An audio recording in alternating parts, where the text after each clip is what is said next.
French people are so rude. At least that is a common criticism you hear from tourists here in France. Fortunately, today we have our France expert, Florence Villeneuve. It's true, Jeannie, that French people, and in particular Parisians, aren't considered the most polite people in the world. And yet there's a whole series of rules out there governing just about everything. Join us as we explore this paradox.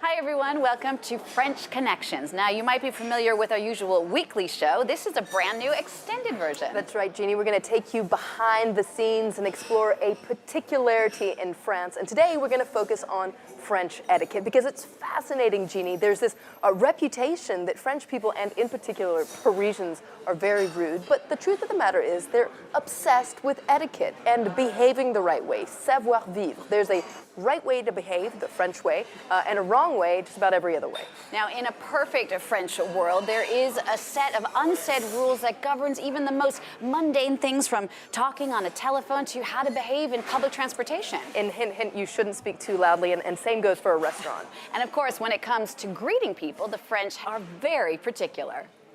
Saying hello in France can be an obstacle course. First of all, it depends on the time of the day. Anytime before 6 p.m., you say bonjour, bonjour, bonjour. And after 6 p.m., you say bonsoir, bonsoir, bonsoir. Now, that might sound incredibly easy, but it's not. It's actually quite tricky. And if it weren't, though, it wouldn't be any fun. An important thing to remember is you have to say bonjour whenever you interact with anybody, especially in a shop or in a cafe. Now, you can't just say, excuse me, you have to say bonjour, or the person might get offended and seriously ignore you. Now, things can get tricky when several people are involved, like in an elevator. When you walk into an elevator, you have to say hello to everyone, or people will secretly judge you. And a special word for tourists. When you're asking for directions, make sure you make the effort to say bonjour in French first. Don't just start speaking English like, where's the Eiffel Tower? Now, you see, this sounds like nails on a chalkboard for French people because you're in France, but you're not even making the effort to speak French. You see, bonjour is the one magic word you need to learn when you come to France, and it might just be the way into French people's hearts. Saying bonjour is a trick that really works, and if you can add parlez-vous anglais, it's even better. Now that is a tip that I gave to my own mother, and she came back from France saying how nice everybody was. But do be ready for French people to call you out if you don't say bonjour. And Jeannie, this happened to me just last year. I almost got hit by a car, and the driver interrupted my yelling, which was what I was entitled to do, to say bonjour to me, to essentially teach me a lesson. Now, admittedly, this guy was a complete idiot, but it goes to show just how seriously French people take this bonjour business. And French people learn this code of conduct from a very young age, so it comes naturally to them, almost like breathing. But for non-French people, the system can be very tricky to navigate. It's so true, Jeannie. It's so easy to trip over these invisible rules, these invisible lines. But if you do, you kind of upset a natural balance, and therefore can be treated to some of that trademark French rudeness that's often accompanied with a lesson in politeness. Whether or not French people are real etiquette experts is still up for debate, but one thing's for sure, they certainly invented the word, and etiquette is our word du jour. Time to explore the origin of the English word etiquette. Where does it come from? The French word etiquette is commonly used for a tag that's attached to an object to indicate something about it, for example, its price.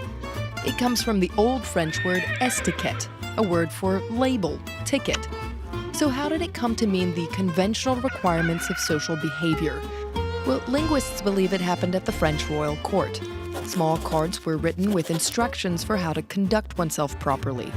Another explanation is that directions for behavior were written for soldiers arriving in temporary lodgings. It eventually made its way to English in the 1750s, but with a brand new meaning. What's interesting is that the modern French word etiquette is used to designate a label, but in many ways that's exactly what etiquette is. It's a label that says that you're educated, it says that you're cultivated, and these are things that are held in high esteem in France and therefore worthy of respect and politeness. France's obsession with good behavior is centuries old, but its history of manners is somewhat uneven. It certainly is. Now, when France had kings, that's when etiquette was in its prime, and subjects and court were terrified of ridicule and therefore eager to out-polite each other. But it wasn't about politeness. It was about establishing rank and power. But all of that changed, of course, with the French Revolution. And everything changed with the French Revolution. The Republican passion for equality trumped the rules of gentility. Now, in the 19th century, etiquette made somewhat of a comeback with the rise of the bourgeoisie, but that all came down crashing yet again just after the First World War. These days, a majority of French people say that French etiquette is very important and something that they actually want to teach their children. This is called the all-important bien élevé, or well-bred, and it's incredible how well-behaved French children can be in public, like in restaurants, for example, here in the beautiful Café de Commerce, where we are now. And that brings us to another minefield for non-French people, table manners. And as we say in French, à table.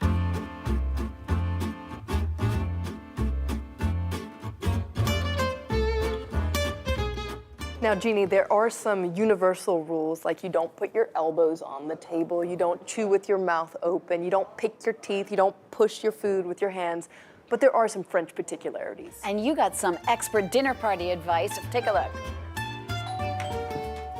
I've been invited to a French dinner party, and I'm really worried I'm going to make a faux pas. So I've asked Marie de Tilly, a French etiquette expert, to give me some tips. Marie, thank you so much for helping me out today. Thank you. Thank you to invite me. What time should I arrive at a French dinner party? You have to be a quarter of hour late, you know. 15 minutes. 15 minutes is good. Why? Because maybe I will not be ready. Alors, at a French dinner, the rule is I will propose you where do you sit, and me, I will sit first. You sit first, okay. I will sit first, and you will sit just 1 second after me. Do we say bon appétit? No. I think bon appétit is not a good way to start a dinner, because you know the real meaning is not very polite.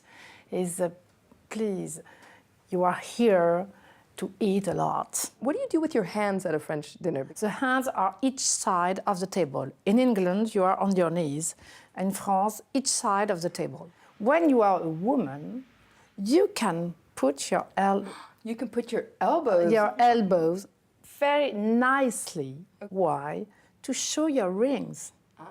Are there any foods that you can eat with your hands? Asparagus, a piece of bread.